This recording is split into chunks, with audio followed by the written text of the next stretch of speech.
بسم اللہ الرحمن الرحیم قال اللہ تبارک و تعالی فی القرآن المجید والفرقان الحمید۔ سورۃ انعام کی آیت نمبر 91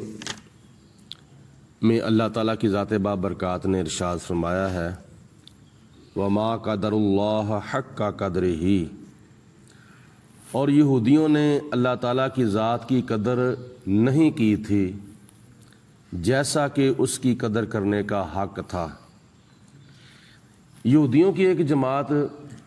نبی کریم علیہ السلام کے پاس بحث مباحثہ کرنے کے لیے آ گئی، تو حضور علیہ السلام نے تورات کے حوالے سے ارشاد فرمایا کہ کیا تم نے تورات کے اندر پڑھا ہے کہ اللہ تعالیٰ موٹے عالم کو پسند نہیں کرتا؟ تو لکھا تو واقعی تھا، لیکن اس جماعت کا جو بڑا پادری تھا وہ واقعی موٹا تازہ تھا، حرام مال کھا کھا کے۔ مفتی احمد یار خان نعیمی رحمۃ اللہ تعالی علیہ مفسر قرآن ارشاد فرماتے ہیں کہ موٹے عالم سے مراد ان کا موٹا پادری تھا جو حرام خور تھا، اس وجہ سے وہ کھا کھا کے موٹا تازہ ہو گیا تھا۔ تو اس بات کا ان کو بہت غصہ لگا اور وہ حضور علیہ السلام کے ساتھ بڑے گرم سرد ہو گئے، اور بعد میں انہوں نے کہہ دیا کہ اللہ کی ذات نے کسی آدمی پر کچھ بھی نازل نہیں کیا،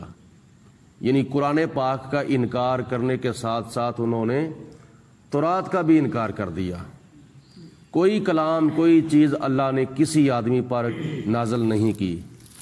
تو اس وقت اللہ تعالیٰ کی ذات بابرکات نے اس آیت مبارکہ کا نزول فرمایا وما قدر اللہ، انہوں نے اللہ تعالیٰ کی قدر نہیں کی تھی حق کا قدر ہی، جیسا کہ اس کی قدر کرنے کا حق تھا۔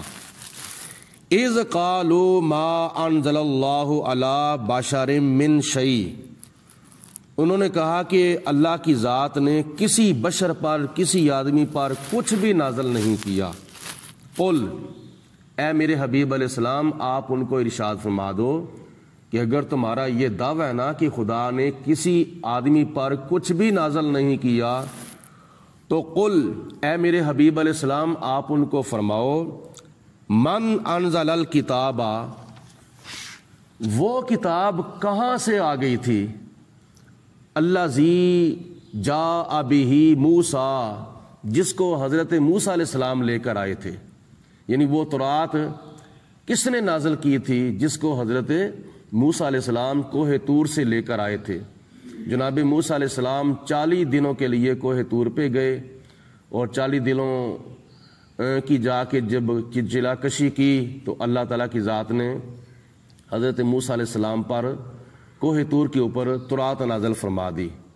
تو اللہ تعالیٰ فرماتا ہے میرے محبوب علیہ السلام آپ ان سے پوچھیں کہ اگر تم یہ کہتے ہو کہ اللہ کی ذات نے کچھ بھی کسی پر نازل نہیں کیا، تو یہ بتاؤ کہ وہ تورات پھر کہاں سے آ گئی تھی جس کو حضرت موسیٰ علیہ السلام کوہ طور سے تمہارے پاس لے کر آئے تھے۔ نورن، وہ سراپا نور تھی، کتاب تورات جو تھی وہ اول سے لے کر آخر تک وہ نور ہی نور تھی۔ وَهُدًى لِلنَّاسِ، اور وہ لوگوں کی ہدایت کے واسطے آئی تھی، یعنی وہ لوگوں کے لیے ہدایت اور رہنمائی کا بھی سبب تھی۔ تو تم نے اس کتاب کے ساتھ کیا سلوک کیا تھا؟ تَجْعَلُونَهُ قَرَاطِيسَ، تم نے اس کتاب کے کاغذ الگ الگ کر دیے تھے۔ جیسے بچہ بیٹھا ہو تو کتاب کے ساتھ کھیل رہا ہو تو اس کے ورقے جو ہے وہ پھاڑ پھاڑ کر الگ کر دیتا ہے، تو اسی طرح تم نے تورات کے ساتھ سلوک کیا تھا۔ تَجْعَلُونَهُ قَرَاطِيسَ، تم نے اس کتاب یعنی تورات کے کاغذ جو تھے وہ الگ الگ کر دیے تھے۔ تُبْدُونَهَا وَتُخْفُونَ كَثِيرًا، تم اس کی کچھ باتیں چھپاتے ہو اور کچھ باتیں ظاہر کرتے ہو۔ مطلب یہ ہے کہ کچھ باتیں جو ہے وہ ظاہر کرتے ہو اور بہت سی باتیں چھپاتے ہو۔ مقصد کی باتیں ظاہر کر دیتے ہو،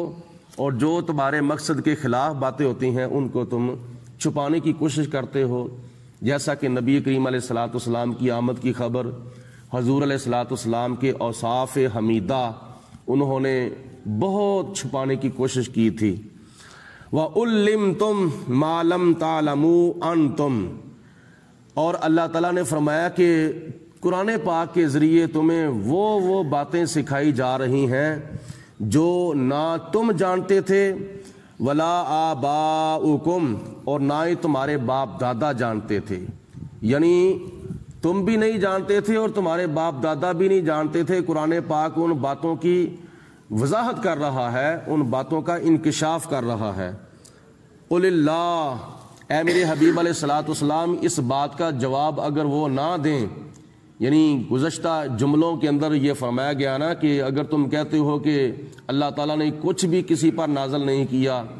تو اے میرے محبوب تم فرما دو پھر وہ تورات کس نے نازل کی تھی جس کو حضرت موسیٰ علیہ الصلوۃ والسلام لے کر آئے تھے۔ اگر اس بات کا جواب وہ نہ دیں تو اے میرے محبوب علیہ السلام تم خود ہی ارشاد فرما دو، قل اللہ، وہ تورات اللہ نے حضرت موسیٰ علیہ السلام پر نازل فرمائی تھی۔ ثم ذرہم، اے میرے حبیب علیہ السلام پھر ان کو چھوڑ دو، فی خوضہم یلعبون، ان کی بیہودہ باتوں میں ان کو کھیلتے ہوئے چھوڑ دو، ان کو نظر انداز کر دو۔ وَهَذَا كِتَابٌ أَنزَلْنَاهُ مُبَارَكٌ، اور یہ کتاب جو ہم نے نازل کی ہے یہ بڑی برکت والی کتاب ہے، یعنی قرآن مجید و فرقان حمید۔ وَهَذَا، اور یہ کتابٌ، کتاب یعنی قرآن پاک، انزلناہ، نازل کیا ہے ہم نے اس کو حضور علیہ الصلوۃ والسلام کی ذات بابرکات پر، اور اس کی شان کیا ہے؟ مبارکن، یہ کتاب بڑی برکت والی کتاب ہے، یہ کتاب بڑی عظمت والی کتاب ہے۔ مصدق الذی بین یدیہ، اور اس کی ایک خصوصیت یہ بھی ہے کہ اے میرے محبوب علیہ الصلوۃ والسلام یہ ان کتابوں کی تصدیق کرتی ہے جو کتابیں اس کتاب سے پہلے نازل ہو چکی ہیں، یعنی یہ قرآن پاک تورات کی بھی تصدیق کرتا ہے، انجیل کی بھی تصدیق کرتا ہے، اور زبور کی بھی تصدیق کرتا ہے، اور جو صحیفے حضرت ابراہیم علیہ السلام پر نازل ہوئے تھے ان صحیفوں کی بھی یہ کتاب تصدیق کرتی ہے۔ اور اس کی تیسری خصوصیت یہ ہے وَلِتُنذِرَ أُمَّ الْقُرَىٰ وَمَنْ حَوْلَهَا، اے میرے حبیب علیہ الصلوۃ والسلام میں نے یہ کتاب آپ کے اوپر اس لیے نازل فرمائی ہے تاکہ تم اس کتاب کے ذریعے مکہ المکرمہ کے رہنے والوں کو ڈراؤ۔ ام القریٰ، یہ مکہ المکرمہ کے ناموں میں سے ایک نام ہے ام القریٰ۔ تو اے حبیب علیہ الصلوۃ والسلام مکہ المکرمہ کے رہنے والوں کو یعنی کفار مکہ کو آپ ڈراؤ یہ کتاب پڑھ پڑھ کر۔ اس کتاب کے اندر جہنم کا عذاب، اللہ کا غصہ، اللہ کا جلال، اور جہنم کی گرمی، جہنم کی سزائیں، اور جہنم کی ہولناکیاں، تباہ کاریاں جتنی بھی بیان کی گئی ہیں وہ پڑھ پڑھ کر ان کو ڈراؤ تاکہ یہ کفر کو چھوڑ کر ایمان کی طرف آ جائیں۔ صرف مکہ والوں کو نہیں بلکہ ومن حولہا، اور مکہ کے ارد گرد دائیں بائیں آگے پیچھے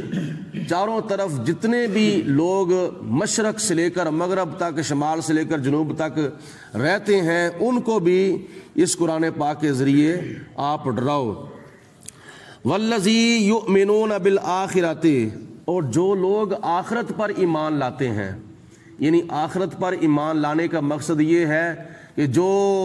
آخرت کی سزائیں ہیں، جہنم کے عذابات ہیں ان سے ڈرتے ہیں، اور جو جنت کی نعمتیں ہیں ان کی امیدیں رکھتے ہیں، جو لوگ آخرت پر پکا یقین اور پختہ ایمان رکھتے ہیں، یؤمنون بہ، حقیقت میں وہی قرآن پاک کے اوپر ایمان لاتے ہیں جن کے دلوں کے اندر آخرت کا خوف ہے، آخرت کا ڈر ہے، آخرت کا فکر ہے، وہ قرآن پاک کے اوپر یقین رکھتے ہیں اور ایمان رکھتے ہیں۔ وَهُمْ عَلَىٰ صَلَاتِهِمْ يُحَافِظُونَ، اور وہ اپنی نمازوں کی حفاظت بھی کرتے ہیں۔ باقی عبادات کا بھی ذکر ہے، اشارہ ہے، لیکن نماز کا صراحتاً ذکر اللہ تعالیٰ نے اس لیے کیا ہے کہ ایمان لانے کے بعد سب سے زیادہ اہم اور سب سے زیادہ ضروری جو عبادت ہے وہ 5 وقت کی نماز ہے، اور وہ قرآن پاک کے اوپر ایمان رکھنے کے ساتھ ساتھ آخرت کے اوپر یقین رکھنے کے ساتھ ساتھ وہ اپنی نماز صرف پڑھتے ہی نہیں بلکہ نمازیں پڑھ کے اپنی نمازوں کی حفاظت بھی کرتے ہیں، یعنی نمازیں پڑھ کے ضائع نہیں کرتے۔